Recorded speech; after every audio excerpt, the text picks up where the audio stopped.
پہلا کلمہ معافی کا ہے، جس کا تلاوت کرنے کے لیے میں بابی نصرت مرکز کو دعوت دوں گا کہ وہ آئے اور پہلے کلمے کی تلاوت کریں۔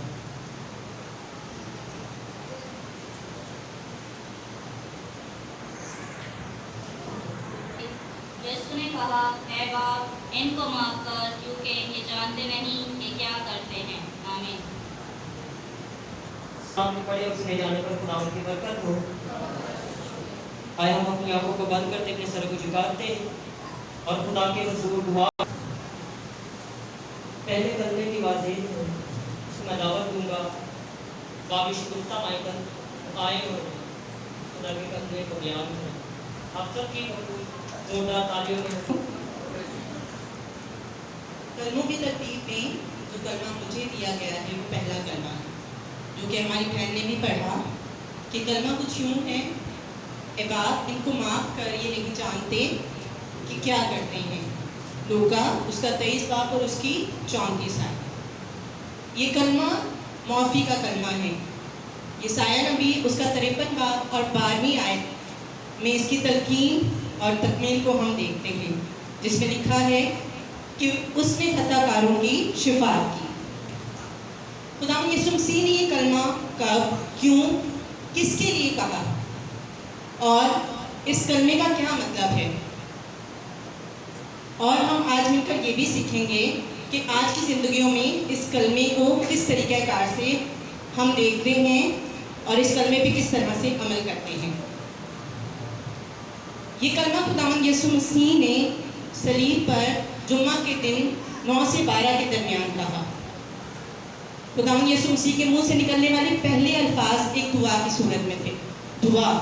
دعا کس کے لیے؟ دعا اپنے دشمنوں کے لیے۔ خداوند یسوع مسیح کا اس حالت میں صلیب کے اوپر اپنے دشمنوں کے لیے دعا کرنا خداوند یسوع مسیح کی دامی محبت اور غیر مشروط محبت کو ظاہر کرتا ہے۔ خداوند یسوع مسیح، اے عزیزوں، میرے بھائیوں اور بہنوں، جیسا کہ آپ جانتے ہیں کہ خداوند یسوع مسیح پر الزام تھا کہ وہ خود کو خدا کا بیٹا کہلاتا ہے۔ وہ کہتا ہے کہ خدا میرا باپ ہے۔ جیسا کہ مبشر صاحب بھی مجھے یاد آ رہا تھا وہاں بیٹھے ہوئے کہ لاسٹ ویک میں کلام سناتے ہوئے کہہ رہے تھے کہ ایک پاسٹر تھے یا ایک آدمی تھے اور 3 مسلمس کے بیچ میں انہوں نے خداوند کا انکار کر دیا۔ تو ہم بھی اس طرح سے کرتے ہیں کہ خداوند کا انکار کر دیتے ہیں کئی جگہ پہ، صرف خود کو بچانے کے لیے، خود کو سیو کرنے کے لیے، جبکہ ہمیں ایسا نہیں کرنا چاہیے۔ خداوند یسوع مسیح نے اس وقت کیا کیا؟ اس نے صلیب پر خدا کا پھر سے اقرار کیا۔ اس نے کہا، اے باپ ان کو معاف کر، یہ نہیں جانتے کیا کرتے ہیں۔ کیا کہہ کر میرے عزیزوں خداوند یسوع مسیح نے پکارا؟ باپ کہہ کر پکارا۔ اور باپ کہہ کر پکارنا کس چیز کو ظاہر کرتا ہے؟ باپ کہہ کر پکارنا خداوند کے ساتھ قربت، پاکیزگی اور ایک سچے رشتے کو ظاہر کرتا ہے۔ یہ معافی کا کلمہ ہے، اور اس کا جو دوسرا حصہ ہے اب ہم اس کو تھوڑا سمجھنے کی کوشش کریں گے کہ یہ دوسرا حصہ ہمیں کیا کہتا ہے۔ دوسرے حصے میں کہا گیا ہے کیونکہ یہ نہیں جانتے کہ کیا کرتے ہیں۔ یہ کس کے لیے کہا گیا ہے؟ یہ اس وقت کے کاہنوں کے لیے، اس وقت کی عوام کے لیے تو کہا گیا ہے، لیکن اگر ہم آج کی زندگی میں اس کو دیکھیں تو آج کی زندگی کا انسان کیا کر رہا ہے؟ یہ دوسرا حصہ جو ہے یہ گناہ کی گہرائیوں کو ظاہر کرتا ہے کہ ہم گناہ کے دلدل میں دھنستے چلے جا رہے ہیں، لیکن ہمیں اس چیز کا اندازہ نہیں ہوتا۔ ہمیں ساری چیزیں نارمل لگ رہی ہوتی ہیں، ہمیں لگتا ہے کہ ہم جو کر رہے ہیں بالکل صحیح کر رہے ہیں، اور ہم گناہ کرتے ہیں اور ہم سمجھتے ہیں کہ ہمیں کوئی بھی اس گناہ کو کرتے ہوئے نہیں دیکھ رہا، جبکہ یہ ہماری غلط فہمی ہے۔ ایک خدا کی ذات ہے جو ہمیں اس گناہ کو کرتے ہوئے دیکھ رہی ہے، اس لیے خداوند نے اس وقت کہا کیونکہ یہ نہیں جانتی کہ کیا کرتے ہیں۔ اور اس بات کی سمجھ ہمیں کب لگے گی؟ اس بات کی سمجھ ہمیں تب لگے گی جب ہم کلام کی روشنی میں آئیں گے۔ اور کلام کی روشنی میں ہم کیوں نہیں آتے؟ کیونکہ کلام میں لکھا ہے کہ وہ اس لیے نور کے پاس نہیں آتے تاکہ ان کے کام ظاہر نہ ہو جائے۔ آج کا انسان کیا کرتا ہے؟ آج کا انسان بھی کلام اور انجیل کی راہ میں روڑے اٹکاتا ہے، جگہ جگہ روح القدس کو ناراض کرتا ہے، جگہ جگہ نافرمانی کرتا ہے اور سمجھتا ہے کہ میں نے کچھ نہیں کیا، جبکہ ایسا نہیں ہے۔ ہمیں سمجھنا چاہیے ایک سچے مسیحی ہونے کے ناطے کہ اگر خدا نے ہمارے لیے فدیہ دیا، اس نے ہمارے لیے دعا کی، اس نے اپنے دشمنوں کے لیے دعا کی سلیب پر، اس نے اس حالت میں بھی اپنے دشمنوں کے لیے دعا کی. تو اگر ہم معافی مانگیں گے تو کیا ہمارا خداوند ہمیں معاف نہیں کرے گا؟ یقیناً معاف کرے گا.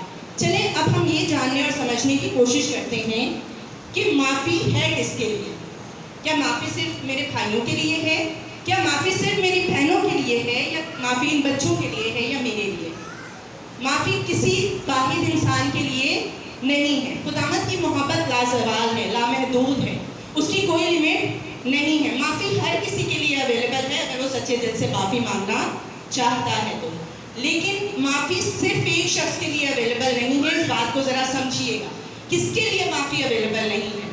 جو روح القدس کو جان بوجھ کر روح القدس کے خلاف کفر بکتا ہے، جو جان بوجھ کر روح القدس کے اگینسٹ بولتا ہے، اس کے لیے کوئی معافی نہیں ہے. اگر کسی بھی قسم کا گناہ آپ اس کے علاوہ کرتے ہیں اور آپ سچے دل سے خداوند کے سامنے جھکتے ہیں، سر نگو ہوتے ہیں اور کہتے ہیں خدا مجھے معاف کر، تو خداوند کا وہی کلمہ جو ہے وہ سامنے آتا ہے کہ اے باپ ان کو معاف کر. وہ باپ سے آپ کی شفاعت کرتا ہے، وہ آپ کی خطا کاری کی شفاعت کرتا ہے اور آپ کو معافی دلوانے کی قدرت رکھتا ہے.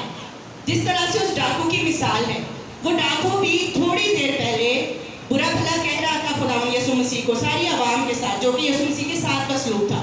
لیکن جب وہ اس بات کو سمجھ گیا کہ واقعی یہ خدا کا بیٹا ہے تو اس نے کیا کیا؟ اسی وقت خداوند یسوع مسیح کو قبول کیا. اور خداوند یسوع مسیح نے کیا کہا کہ تو آج ہی فردوس میں میرے ساتھ ہوگا. تو کیا ہمیں معافی نہیں مل سکتی؟ میرے عزیزوں، کیا ہمیں معافی نہیں مل سکتی؟ مل سکتی ہے اگر ہم سچے دل سے جھکاؤ کریں. اگر میں اس کلمے کو کنکلوڈ کروں تو اس کلمے میں ہم نے کیا سیکھا؟ اس کلمے میں ہم نے 3 باتیں سیکھی. کتنی باتیں سیکھی؟ 3 باتیں سیکھی. پہلی بات کہ خداوند اس حالت میں بھی صلیب میں اپنے دشمنوں کے لیے دعا کرتا ہے. تو اگر ہماری زندگی میں بھی ایسے لوگ ہیں جو ہمیں بلا وجہ میں ستاتے ہیں، پریشان کرتے ہیں، تو ہمیں کیا کرنا چاہیے؟ ہمیں بھی ان کے لیے دعا کرنی چاہیے. ہمیں بھی اپنے ستانے والوں کے لیے دعا کرنی چاہیے کہ خداوند ان کی زندگیاں تبدیل کرے، خداوند ان کی زندگی بدلے اور خداوند ان کی زندگی کو اپنی روحانیت کی طرف لے کر. اگر اسی کلمے میں ہم دوسری بات کو دیکھیں کہ ہم نے دوسری بات کیا سیکھی، ہم نے دوسری بات یہ سیکھی کہ مسیحی مذہب ہی ایسا مذہب ہے جو کہ ہمیں معافی کی تلقین کرتا ہے، جو کہ بتاتا ہے اپنے سامنے والے بندے کو معاف کر اگر اس نے کوئی گناہ کیا ہے تو. یہ اسی طرح کی مثال ہے کہ پچھلے دنوں میں آپ نے دیکھا ہوگا انٹرنیٹ پہ بہت زیادہ وائرل ایک ویڈیو کہ ایک مسلم شخص جو ہے وہ صلیب کے اوپر چڑھ کے اور صلیب کو ہلا رہا تھا. اور پھر جب اس کے پاسٹر کا انٹرویو لیا گیا تو اس نے کہا کہ ہم نے شخص کو معاف کر دیا. کیا کر دیا؟ معاف کر دیا. کیوں معاف کر دیا؟ کیونکہ ہمارا مذہب اس بات کی تلقین کرتا ہے، ہمیں سکھاتا ہے کہ اپنے دشمنوں کو بھی معاف کرو. اور خداوند یسوع مسیح ہمیں اسی بات کی تعلیم دیتا ہے، یہی سکھاتا ہے. اس نے صلیب پر فدیہ دیا اور اس نے اپنے منہ سے یہ الفاظ صادر کیے، پہلے کلمے کے الفاظ صادر کیے. اسی لیے صادر کیے تاکہ ہم اس بات کو سیکھیں کہ ہمیں بھی اپنے دشمنوں کے لیے دعا کرنی ہے اور ہمارا مذہب جو ہے وہ معاف کرنے کی تلقین کرتا ہے اور ہمیں سکھاتا ہے. اس میں جو تیسری بات ہم نے سیکھی، ذرا غور فرمائیے گا، تیسری بات بہت اہم بات ہے. تیسری بات کیا ہے کہ ہمارا خداوند یسوع مسیح معاف کرنے کی قدرت رکھتا ہے. آپ اس بات پہ یقین رکھتے ہیں؟ رکھتے ہیں اس بات پہ یقین؟ آواز ہی نہیں آ رہی. کیا ہم اس بات پہ یقین رکھتے ہیں؟ جی، کہ ہمارا خداوند یسوع مسیح معاف کرنے کی قدرت رکھتا ہے. تبھی اس نے صلیب پر جو اتنی بڑی بھیڑ اور عوام تھی جو خداوند یسوع مسیح کے خلاف تھی، ان کے لیے بھی دعا کی. تو وہ ہمارے لیے بھی دعا کرنے کی اور ہمارے لیے معافی کی قدرت رکھتا ہے. اب شرط کیا ہے؟ شرط یہ ہے کہ ہم سچے مسیحی، سچے پیروکار بن کر خداوند کے سامنے جھکیں، اپنے گناہوں کا اقرار کریں اور اس بات کو مانیں کہ واقعی ہی خدا مجھ سے گناہ سرزد ہو گیا ہے، لیکن میں تیرے سامنے تیری بندی، تیرا بندہ جھکتا ہوں کہ تو مجھے معاف کر، کیونکہ میں تیرے سامنے آتا ہوں. خداوند یسوع باپ ہمیں یہ کرنے کا فضل اور توفیق عطا فرمائیں. خداوند میں آپ سب کی سلامتی ہو. بہت بہت شکریہ.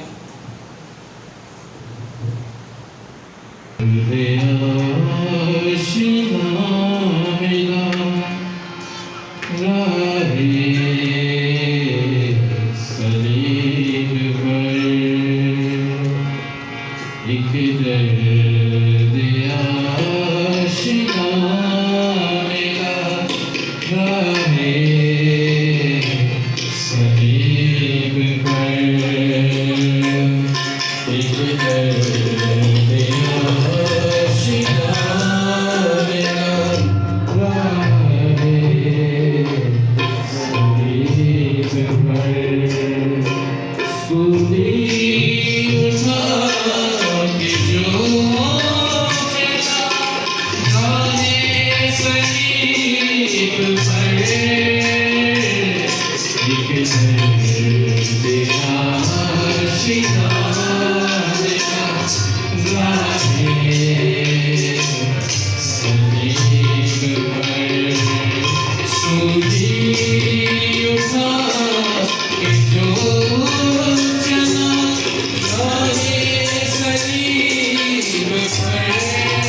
Krishna